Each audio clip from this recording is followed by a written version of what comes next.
নমস্কার, স্কিল বাংলা চ্যানেলে আপনাদের সকলকে স্বাগত জানাই। আজকে আমাদের যে টপিকটা, এটা কোনো কারেন্ট জিওপলিটিক্যাল ডেভেলপমেন্টের ওপর নয়, বরং লাস্ট কয়েকদিন ধরে যে জিওপলিটিক্যাল ডেভেলপমেন্ট আমাদের দেশের ঠিক পাশেই ঘটছে, ইরানে কি ঘটলে ভারতের ভালো সেটা নিয়ে।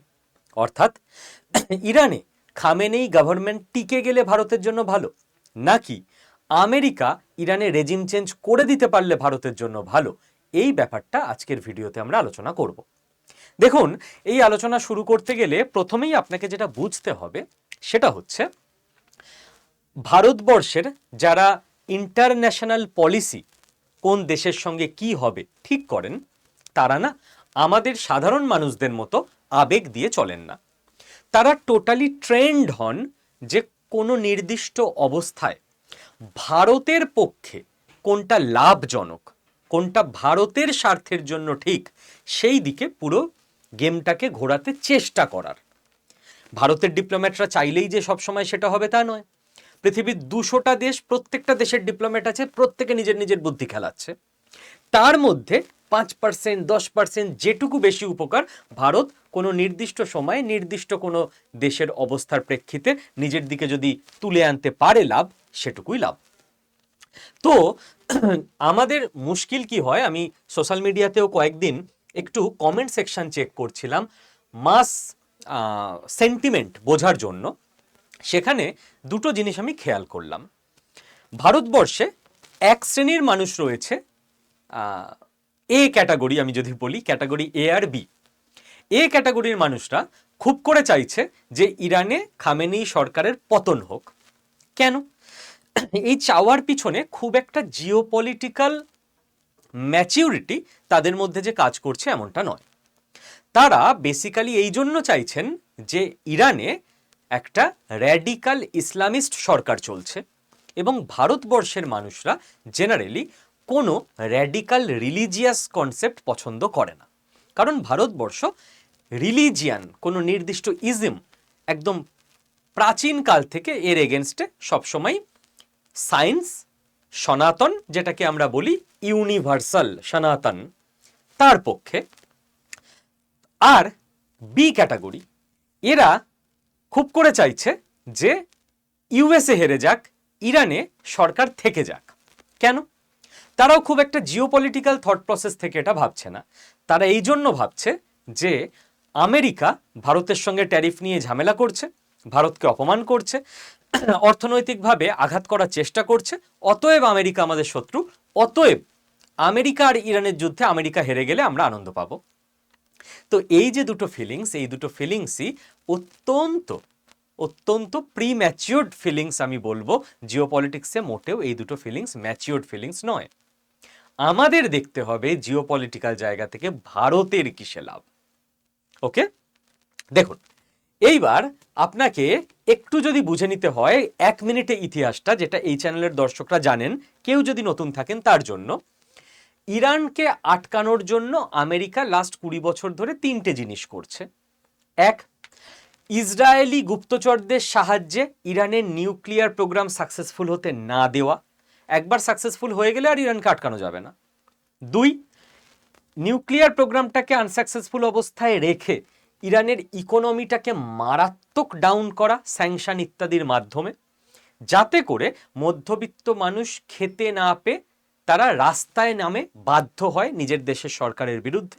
আর সেই সময় যে র্যাডিক্যাল ইসলামাইজেশন ইরানে, তার বিরুদ্ধে যারা উদারপন্থী বা র্যাডিক্যাল ইসলামাইজেশনের সব থেকে ক্ষতিগ্রস্ত কারা, মহিলারা, মেয়েরা, তাদেরকে দিয়ে একটা অন্য লেভেলের প্রোটেস্ট চালানো সরকারের বিরুদ্ধে।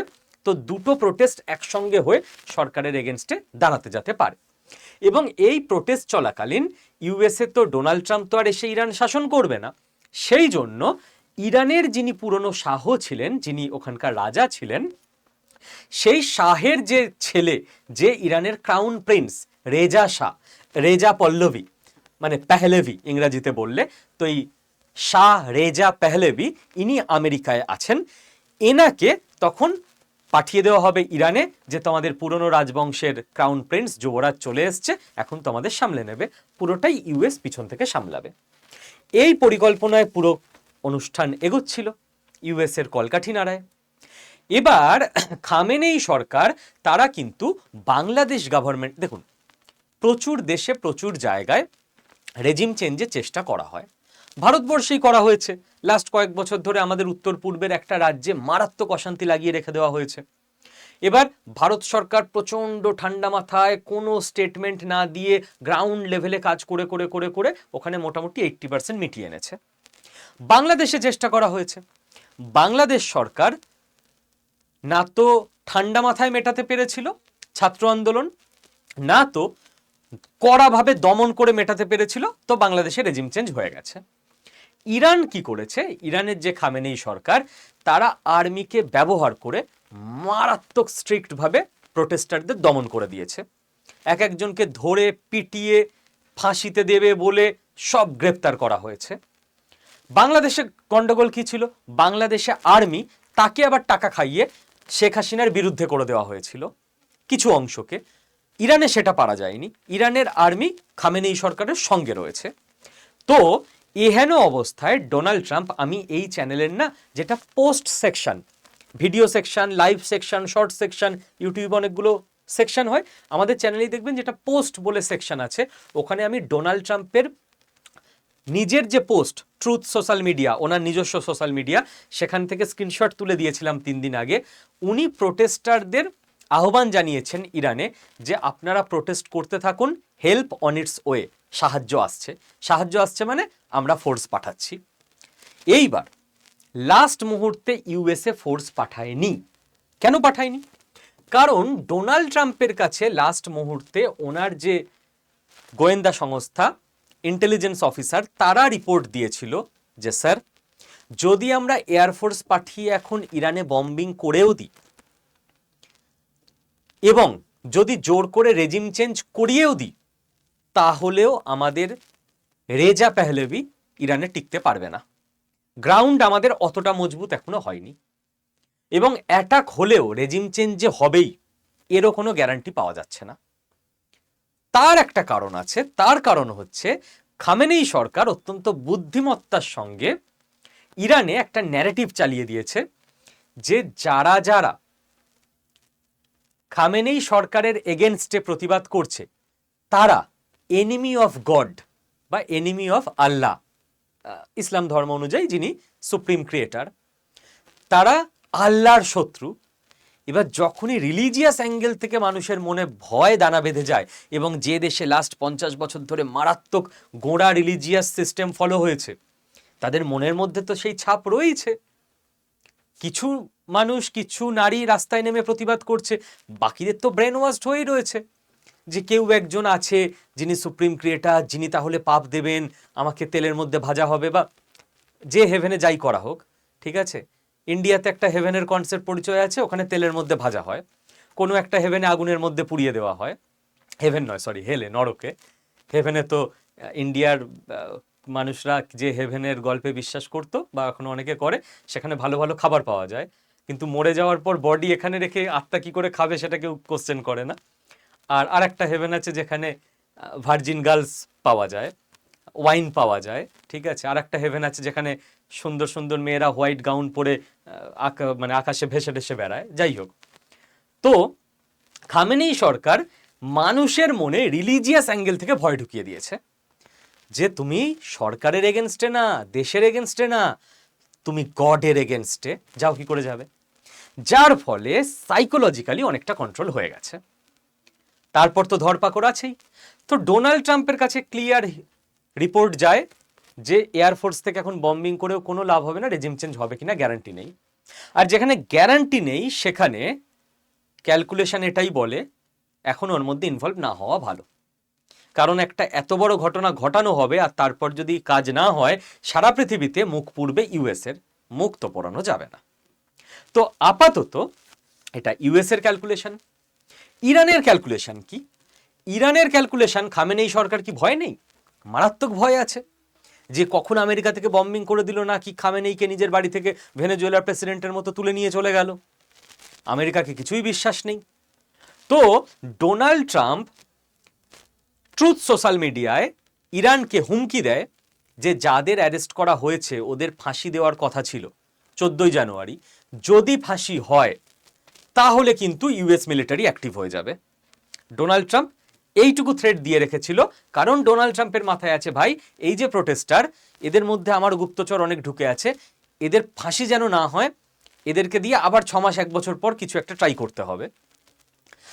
ইরান দেখেছে যে ভাই আমেরিকা বম্বিং করতে আসছে না, এবার আমরা এইখানেই একটা ভদ্রতাপূর্ণ সমঝোতা অলিখিত হয়ে যাওয়া ভালো। আমাদের থ্রেট দিয়ে রেখেছে ফাঁসি যেন না দিই, কায়দা করে যদি ফাঁসি দিতে যাই এদের, যে সব শত্রু যাক, এবার যদি ইউএস এসে বম্বিং করে দেয় মানবাধিকার লঙ্ঘনের জন্য, তখন আবার কেলো হয়ে যাবে। প্রত্যেকেই তো অল টাইম ভাবছে যে স্টেপটা নেব, বেশি ডেসপারেট হয়ে যাবে না তো, সব সময় মনের মধ্যে এটা চলতে থাকছে দুই পক্ষেরই। তখন খামেনি গভর্নমেন্ট যেটা হিসেব নিয়েছে যে ভাই ফাঁসি দেব না। তো ইউএসএ এই মুহূর্তে হাতে কোনো অস্ত্র পাবে না যে চলো গিয়ে বম্বিং করে আসি ইরানকে, এবং ইউএসএ মোটামুটি শান্তও হবে এটা ভেবে যে যাক আমাদের থ্রেট অনুযায়ী কাজ হয়েছে। বাকি পৃথিবীর কাছে ইউএসএর একটু মুখ রক্ষা হবে, দেখেছো থ্রেট দিলাম বলে ফাঁসি দিল না। আবার ইরান নিজের দেশে বলবে দেখো আমরা আমাদের লোককে কত ভালোবাসি, আমরা কি ডিক্টেটর, এত কিছু করলো আমাদের বিরুদ্ধে, প্রোটেস্ট করলো, তবুও আমরা ফাঁসি দিলাম না দেব বলেও। তাতে যদি প্রোটেস্টারদের মন কিছুটা গলানো যায়, সাধারণ মানুষের মনের ওপর কিছুটা ভালো ইমপ্রেশন পড়ে, তো দুজনেই একটা সম্মানজনক অলিখিত সমঝোতায় এই মুহূর্তে চলে এসছে। এবার দুজনে কি দুজনকে বিশ্বাস করছে? একেবারে বিশ্বাস করছে না। দুজনই বন্দুক হাতে করে নিয়ে দাঁড়িয়ে আছে, দুজনের দিকে একদম চোখের পলক না ফেলে তাকিয়ে, যে ভাই ওর বন্দুক এগোলেই আমি সঙ্গে সঙ্গে এগিয়ে গুলি করব। কিন্তু কেউ গুলিটা আগে চালাতে চাইছে না, যে ভাই আমি বন্দুকটা তুললাম আর সেই সময় যদি ও গুলি করে দেয় আমি তো গেলাম। তো এই ক্যালকুলেশন যখন চলছে, ইরান চাইছে এখন প্রিপারেশনটা করে নিতে ভবিষ্যতের জন্য। ইরান কি প্রিপারেশন করবে? ইরান নিউক্লিয়ার উইপেন তৈরি করে নিতে পারবে, যদি পারে তো গেম ওখানেই চেঞ্জ হয়ে গেল, আর কিছু গেম হবেই না, আমেরিকা আর পারবেই না ইরানের উপর হাত দিতে। নিউক্লিয়ার উইপেন তো এত তাড়াতাড়ি তৈরি হবে বলে মনে হয় না। ইরান পারবে নিজের ইকোনমি চেঞ্জ করে নিতে? কি করে চেঞ্জ করবে? কোনো অপশন নেই। ইরান থার্ড অস্ত্র দিয়েই কিছু করতে পারে, রিলিজিয়ান। ইরান নিজেকে মডারেট করার চেষ্টা করতে পারে নেক্সট 1-1.5 বছরের মধ্যে মারাত্মকভাবে। ইরান ইসলামিক রুলস আরো মারাত্মকভাবে কঠিন করে দিতে পারে, এবং ওই খেলাই খেলতে পারে যে যারা এর এগেনস্টে যাবে তারা এনিমি অফ গড। দেখা যাক ইরান কি করে। ইরান যেটা করতে পারে সেটা হচ্ছে আমেরিকার সঙ্গে মিলিটারি প্রিপারেশনে তো কোনো লাভ নেই, কি মিলিটারি প্রিপারেশন নেবে যেটা আমেরিকা ভেদ করতে পারবে না। তো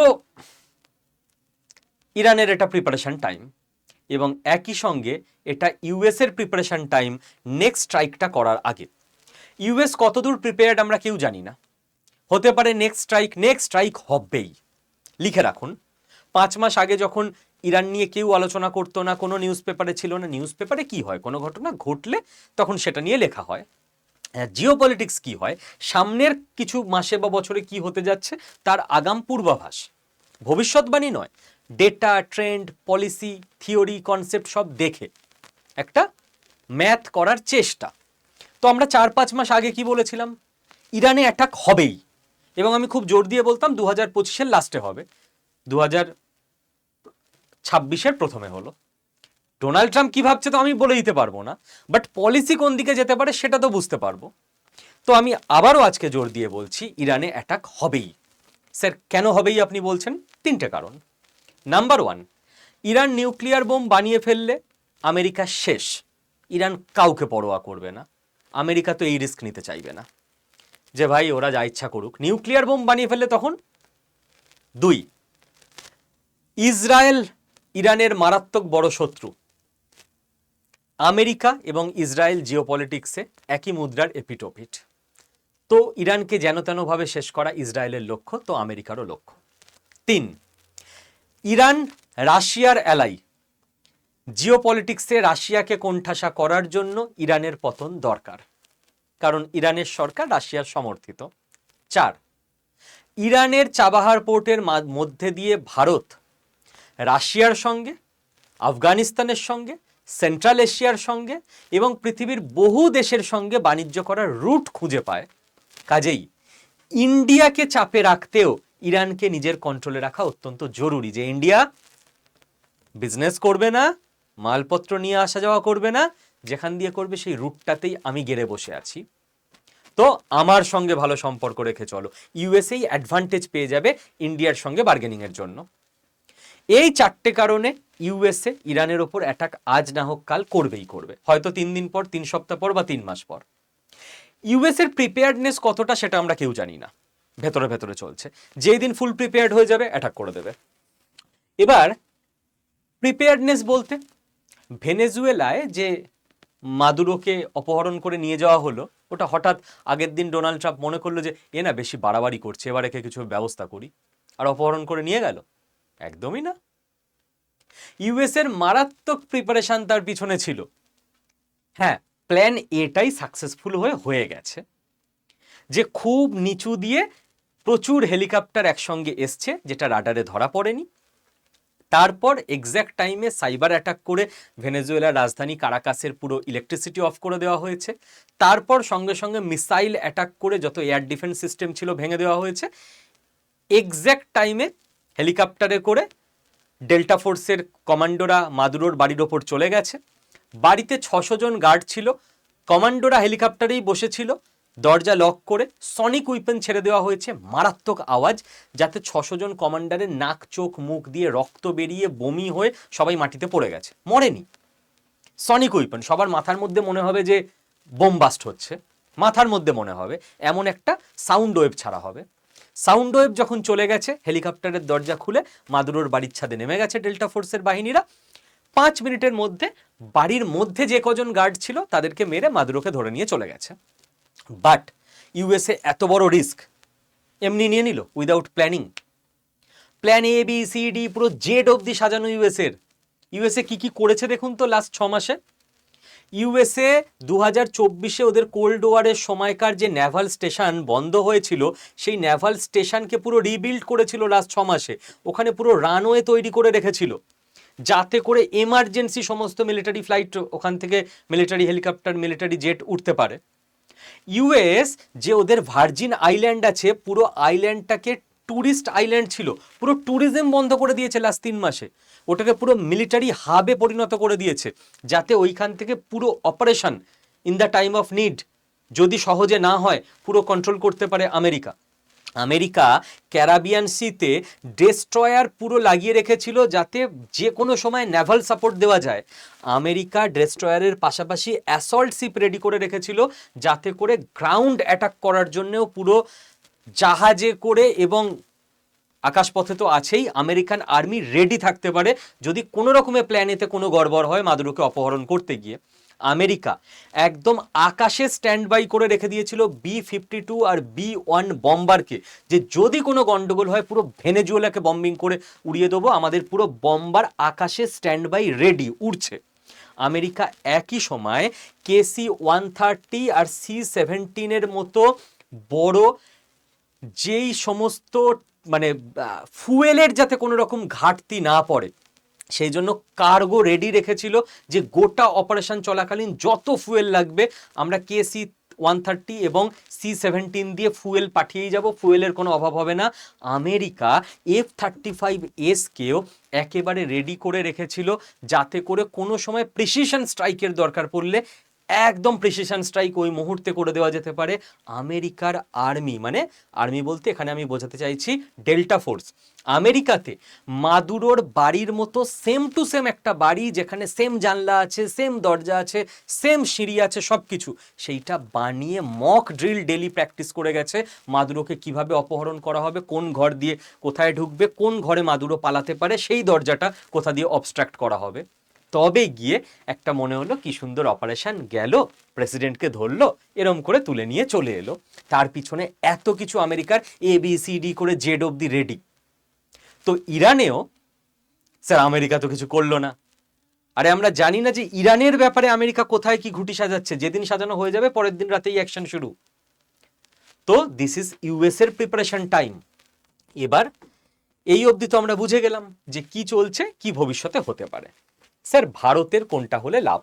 দেখুন, ক্লিয়ার 5 মিনিটে বুঝে নিন। যদি ইরান যুদ্ধে জেতে বা এই টেনশন থেকে জিতে যায়, ইরান মানে খামেনেই সরকার এখন যেটা বজায় আছে, ভারতের লাভ, আমি আবারও সেই টপিকে চলে আসি, কোনো নির্দিষ্ট দেশে, কোনো নির্দিষ্ট কাল পর্বে, কোনো নির্দিষ্ট পরিস্থিতিতে যে ঘটনা ঘটছে সেইখানে 1% 2% করে যত পার্সেন্ট বেশি নিজের দেশের স্বার্থের দিকে ঘটনাকে ঘুরিয়ে নেওয়া যায়, সেটাই ভারতীয় ডিপ্লোম্যাটরা অল টাইম করে থাকে। ভারত নিশ্চয়ই ইম্যাচিওর ভাবে কলতলার ঝগড়ায় যাবে না, ও আমার বন্ধু, ওর সঙ্গে ঝগড়া করছিস কেন, দাঁড়া আমিও এসে তোকে মারবো। No, this is geopolitics. Bharat জানে কোনো ঘটনা যদি আমাদের হাতের বাইরেও চলে যায়, আমরা যেটা চাইছি যদি সেটা নাও হয়, সেখান থেকে আবার কিভাবে নতুন সম্ভাবনার দ্বার খুলে দিতে হয় এবং ভারতের ফরে কাজ করিয়ে নিতে হয়।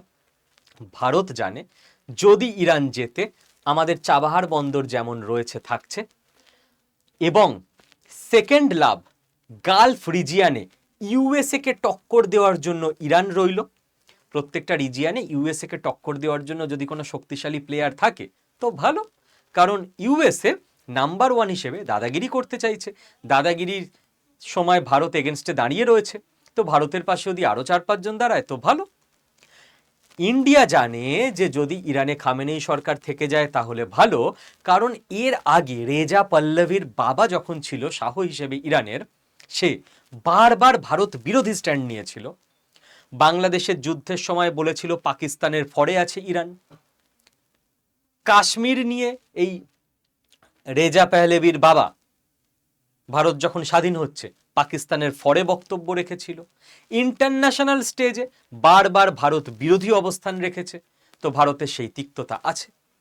এবং ভারত এটাও জানে যে এই যে খামেনেই সরকার নিজের দেশে যতই আলট্রা র্যাডিকাল ইসলামিস্ট হোক না কেন, কাশ্মীর নিয়ে দু একটা নরম মন্তব্য যেটা করতে উনি বাধ্য ইসলামিক লিডার হিসেবে, সেটা ছাড়া আর আহামরি কিছু স্ট্যান্ড পয়েন্ট কিন্তু নেননি, বরং ইন্টারন্যাশনাল স্টেজে বারবার কাশ্মীর ইস্যুতে ইরান ভারতকে সাপোর্ট দিয়েছে। ভারত খুব ভালো করে জানে যে এই খামেনেই সরকার রাশিয়া সমর্থিত, কাজেই ইরানের ফল মানে রাশিয়ার একটা বড় হার। রাশিয়া ভারতের দীর্ঘদিনের ট্রাস্টেড ফ্রেন্ড হয় না জিওপলিটিক্সে, তবু লং টার্ম ভিশনের সঙ্গে অ্যালায়েড। তো রাশিয়া দুর্বল হওয়া মানে আমেরিকা আরো চাঙ্গা হয়ে যাবে যে রাশিয়াকে আরো দুর্বল করে দিয়েছি, এবার তো চীন আর ইন্ডিয়াকে দেখে নেব। তো ইরান জিতলে ভারতের এই লাভ। যদি ইরান না জেতে, আমেরিকা জেতে এবং ওখানে সরকার পাল্টে যায়, সেক্ষেত্রে ভারতকে কি করতে হবে? ভারত কাঁদবে, এ বাবা আমার বন্ধু হেরে গেল। নো নো নো, কেউ আমাদের বন্ধু না, দুটো দেশ নিজেরা লড়াই করে মরছে, ওর মধ্যে আমরা কেন ঢুকবো? আমরা ওই অবস্থায় দেখব কিভাবে অবস্থাটাকে আমাদের দিকে ঘোরানো যায়, আমাদের লাভের দিকে। নাম্বার 1 ইন্ডিয়া যেটা করবে সেটা হচ্ছে, আমাদের ওখানে ইম্পর্টেন্ট রুট রয়েছে, চাবাহার হাতছাড়া করা যাবে না। চাবাহারের মাধ্যমে আমাদের টোটাল ইকোনমি, টোটাল বিজনেসের বড় অংশ ডিপেন্ড করে। তো এই যে শাহের ছেলে আসবে রেজা পেহলেভি, এর সঙ্গে তো ভাই ডিল করতে হবে যে করে হোক। যে দেখো বাবা কি করেছে ভোলো, এবং ইতিহাসে হয়েছে, বাবার আদর্শ ধরে ছেলে বসে থাকে না, জিও পলিটিক্সে এভরি টাইম পাল্টে যায়। ইন্ডিয়ার সঙ্গে তোমার ভালো রিলেশন চাই, আমার চাবাহার চাই, আমার রুট চাই। স্যার ইন্ডিয়া পারবে? আফগানিস্তানে ইন্ডিয়া সাকসেসফুলি করে দেখালো, সারা পৃথিবী অবাক। যে যে তালিবানরা সরকারের এগেনস্টে বিদ্রোহ করলো, সরকার যে ছিল ঘানি, আশরাফ ঘানি, সে ভারতের প্রচন্ড ক্লোজ ছিল, সরকার পড়ে গেল, সরকারের শত্রু তালিবানরা সরকারে এলো, ইন্ডিয়ার সঙ্গে সঙ্গে তাদের সঙ্গে বন্ধুত্ব করে নিল। আফগানিস্তান আমাদেরই আছে, সরকারে যেই থাকুক না কেন। তো আমাদের এটাই চাই, ইরান আমাদেরই থাকবে, সরকারে খামেনেই থাকুক আর রেজা পেহলেভি থাকুক। তো ইন্ডিয়ান ডিপ্লোম্যাটরা সঙ্গে সঙ্গে ব্যাক চ্যানেল দিয়ে সেই কাজটা করতেই শুরু করবে রেজা পেহলেভির সঙ্গে। আর ডিপ্লোম্যাটরা যখন না পারে, তখন ওখানে মাঝে মধ্যে এনেছে অজিত দোভাল স্যার যান, গিয়ে যে কি বলেন বন্ধ ঘরে, তারপর দেখা যায় সবাই ওনার কথা মেনেও নিলেন এবং বুঝেও গেল। উনি কি বলবেন ওনার মাথায় তো আছে, তো ভরসা রাখতে হবে। সেকেন্ড, ইন্ডিয়ার সঙ্গে সঙ্গে ক্যালকুলেশনে আসবে যে ভাই রাশিয়া চাপে পড়ে গেছে এবং চীনের প্রচুর ইনভেস্টমেন্ট আছে ইরানে, ইন্ডিয়ার থেকে বহুগুণ বেশি, চীনও চাপে পড়ে গেছে। RIC, রাশিয়া ইন্ডিয়া চীনের যে গ্রুপ, যেখানে ইন্ডিয়া একটু ছোট ভাই, রাশিয়া আর চীন বড় ভাই, ইন্ডিয়ার সঙ্গে সঙ্গে ওই গ্রুপের ওপর, মানে লিখিতভাবে তো এখনো গ্রুপ তৈরি হয়নি, বাট তিনটে দেশের আন্ডারস্ট্যান্ডিং এর উপর প্রেশার দিতে পারবে যে ভাই রাশিয়া আর চীন বন্ধু নয়, যতই এক গ্রুপে থাকুক, একটু চাপে পড়েছে, এই চাপটাকে কাজে লাগাও ইন্ডিয়ার স্বার্থে। চীনকে প্রেসারাইজ করা যাবে, চীন ভাই সঙ্গে আছি, ইরানেতে এই অবস্থা, এবার ইউএসএ যদি তোমায় অ্যাটাক করে, বলছি শোনো অরুণাচলটা আমাদের, হ্যাঁ ওটা লিখে দাও অফিসিয়ালি। আচ্ছা আকসাই চীন, ওই সেই 1962, তোমরা ভুল করে নিয়ে ফেলেছিলে, হিন্দি চিনি ভাই ভাই, RIC, রাশিয়া ইন্ডিয়া চায়না ট্রয়কা, দিয়ে দাও আমাদের। দেখেছো তো ইউএসএর দিকে আমরা যদি ঘুরে যাই, ইরান অবধি তো চলেই এসছি ইউএসএ, তোমাদের অবধি আসতে আর কতক্ষণ। সাক্সগাম ভ্যালি, এটা তো একদম পাকিস্তান আবার আমাদের থেকে চুরি করে নিয়ে তোমাদেরকে আবার উপহার দিয়েছে, চোরাই মাল কেউ রাখে, দিয়ে দাও যাদের জিনিস তাদেরকে। তো এই সময় আমরা চাপ তৈরি করে আস্তে আস্তে চীনের কাছ থেকে নিজেদের জমি পুনরুদ্ধার করে নেওয়ার একটা সুযোগ পাবো। সেটাকে কতটা এনক্যাশ করতে পারবে আমাদের ডিপ্লোম্যাটরা, আমাদের ইন্টেলিজেন্স অফিসাররা, সময় বলবে। বাট ইউএসএ জিতলে আমাদের কাছে কি সুযোগ আসবে? আমাদের কাছে সুযোগ আসবে, ইরান সারা পৃথিবীর টেরোরিস্টদের ফাইন্যান্স করে। টেরোরিস্টদের যে টাকা, টাকা ছাড়া কোনো অর্গানাইজেশন কি করে চলবে? আপনি একটা ক্লাব তৈরি করুন না, যে আমরা গাছ বসাবো, দুদিন পর আপনার ক্লাবে আর লোক আসবে না, দূর গাছ বসে আমরা খাবো কি, আমাদের সংসার চলবে কি করে? তো হাজার হাজার টেরোরিস্ট ঘর বাড়ি ছেড়ে দিন রাত এক জায়গায় ক্যাম্পে পড়ে আছে, টাকা আসছে কোত্থেকে, খাবার আসছে কোত্থেকে, বন্দুক পাচ্ছে কোত্থেকে, মিসাইল পাচ্ছে কোত্থেকে? পাচ্ছে কারণ ফিনান্স করছে টেরোরিজম নেটওয়ার্কে ইরান। তো ইরানের ফল মানেই সারা পৃথিবীর যে টেরোরিজমের নেটওয়ার্কের ফাইন্যান্স, সেই ফাইন্যান্সের লাইনটা কাট হয়ে যাওয়া। সেই সময় ইন্ডিয়ার কাছে দুটো অপশান চলে আসবে। নাম্বার ওয়ান, দেখুন সমস্ত টেরোরিস্ট অর্গানাইজেশন একে অপরের সঙ্গে কানেক্টেড। আপনি দেখে নিন, হামাস লিডাররা কাশ্মীরে আসছে, ও মুজাহিদিনরা লস্কর-ই তৈবার সঙ্গে মিট করছে, তো সব ভাই ভাই। তো ইরান ফান্ডিং যেই কাটবে হামাস থেকে, হেজবোল্লা থেকে, মুজাহিদিন থেকে, লস্কর-ই তৈবা থেকে, আইসিস থেকে, সব একের পর এক লাইন কাটতে শুরু করবে। টাকা না পেলে কেউ আর বন্দুক নিয়ে হুল্লা হুল্লা করতে আসবে না, ঠিক আছে? সঙ্গে সঙ্গে পাকিস্তানের টেরর নেটওয়ার্ক ডাউন হবে। বাংলাদেশে যে নতুন করে টেরর নেটওয়ার্ক তৈরি করার চেষ্টা হচ্ছে, ইন্ডিয়ার ইস্টার্ন স্টেটগুলো, ওয়েস্ট বেঙ্গল, বিহার, ঝাড়খণ্ড এবং নর্থ ইস্টার্ন স্টেটগুলো, আসাম এবং সেভেন সিস্টারকে ডিস্টেবিলাইজ করার জন্য ইন্ডিয়া অনেক সিকিউরড হয়ে যাবে।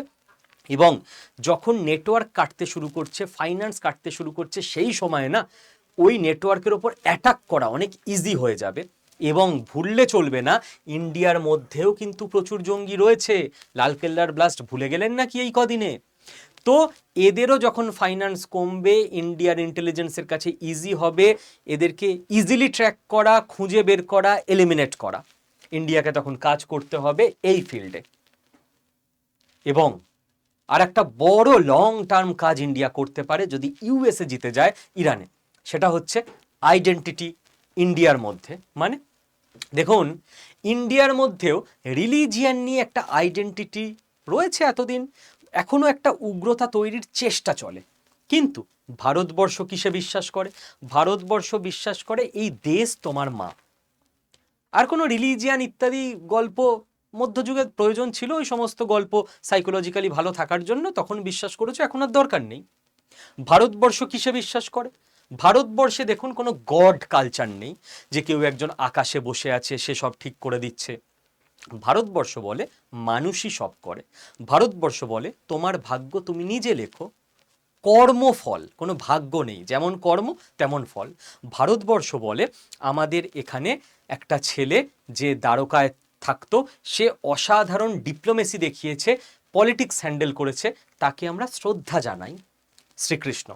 ভারতবর্ষ বলে আমাদের এখানে একটা ছেলে যে অযোধ্যায় থাকতো, রাজ পরিবারের ছেলে, কিন্তু সে অসাধারণ ক্যারেক্টার বিল্ডিং করেছে, ত্যাগ করে দিয়েছে, এক কথায় রাজত্বের সুযোগ। এইরকম ক্যারেক্টারকে আমরা উপাসনা করি, আমরা সেলিব্রেট করি, রাজা রামচন্দ্র যার নাম, রাইট? তো ভারতবর্ষ কোনো গড কালচারে বিশ্বাস করে না, কোনো রিলিজিয়াস মারাত্মক স্ট্রিক্ট নিয়মে বিশ্বাস করে না, সায়েন্সে বিশ্বাস করে, কর্ম এবং তার ফলে বিশ্বাস করে, এবং ভারতবর্ষের মাটিতে যে কোনো মানুষ সে যখন ভালো কাজ করে তাকে আমরা সেলিব্রেট করি, যে বাকিদেরও তার মতো হওয়া উচিত। Totally science. যেরকম আমরা নেতাজির ছবিতেও মালা দিই, যে নেতাজির মতো হওয়া উচিত একটা ছেলে, উড়িষ্যায় জন্মগ্রহণ করেছে, বাঙালি, এইভাবে ইংরেজদের বিরুদ্ধে দেশকে ইউনাইটেড করেছে, তো উই ওয়ার্শিপ হিম। এটাই আমাদের কালচার। এইবার ইরানে যদি দেখা যায় যে এই যে র্যাডিক্যাল রিলিজিয়াস কনসেপ্ট, এইটার ফল হচ্ছে, সঙ্গে সঙ্গে ইরানে লাস্ট 50 বছর যারা র্যাডিক্যাল রিলিজিয়াস সিস্টেমে ছিল এবং যারা ওই রিলিজিয়াস সিস্টেমের বিরুদ্ধে আন্দোলন করে দেশকে মডার্ন করলো, তাদেরকে আমরা বিভিন্ন social organisation, NGO, government level, ইউনিভার্সিটির তরফ থেকে অ্যাপ্রোচ করে আমাদের দেশে নিয়ে আসতে পারি। আমাদের দেশের ইউথকে, যারা যে আলাদা আলাদা রিলিজিয়ানের প্রতি বায়াসড বা একেবারে ডেডিকেটেড, দেশের আগে কেউ রিলিজিয়ানকে রাখছে, সেই সমস্ত জায়গায় সেমিনার ইত্যাদি করে করে লং টার্ম প্ল্যান ইরানের ওয়েভটাকে ইন্ডিয়াতে আমরা নিয়ে চলে আসতে পারি, যে ইরান যদি মধ্যযুগীয় ধারণা ছেড়ে বেরিয়ে মডার্নাইজেশনের পথে যেতে পারে, তাহলে ইন্ডিয়াও পারে। এবং ইন্ডিয়াতে রিলিজিয়াস ফল্ট লাইন আমরা, এটা একদিনে হবে না, মানে কোনোটাই একদিনের না, এগুলো হয়তো 5-10 বছরের কাজ, এটা 50 বছরের কাজ। একদিন সবাই ভারতীয়, সবাই ইন্ডিয়ান, সবাই হিন্দু, হিন্দু কোনো রিলিজিয়ান নয়, হিন্দু মানে এই ভূমিতে সিন্ধ নদীর এপারে যারা থাকে তারা সবাই হিন্দু, আমি আগের একটা ভিডিওতে এটা বলেছিলাম। এইটা যদি আমরা করে দিতে পারি, আমাদের দেশের যে সব থেকে বড় fault line, religious fault line, সেটা মুছে যাওয়ার সম্ভাবনা তৈরি হবে।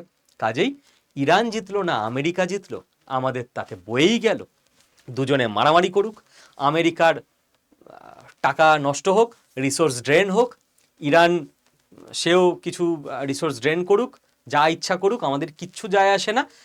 অবস্থা যেদিকে যাবে সেইখান থেকে আমাদের দেখতে হবে এবার আমরা কোন দিকে লাভের দিকে ঘোরাতে পারি, সেদিকে আমাদের গেম ঘুরিয়ে দিতে হবে। That's it. এর মধ্যে না কোনো ইমোশন আছে, না কোনো সেন্টিমেন্ট আছে। ভারতের মানুষ, ভারতের প্রতি ইমোশন থাকবে, বাকি কোনো দেশ নিয়ে কোনো মাথা ব্যথা আমাদের নেই।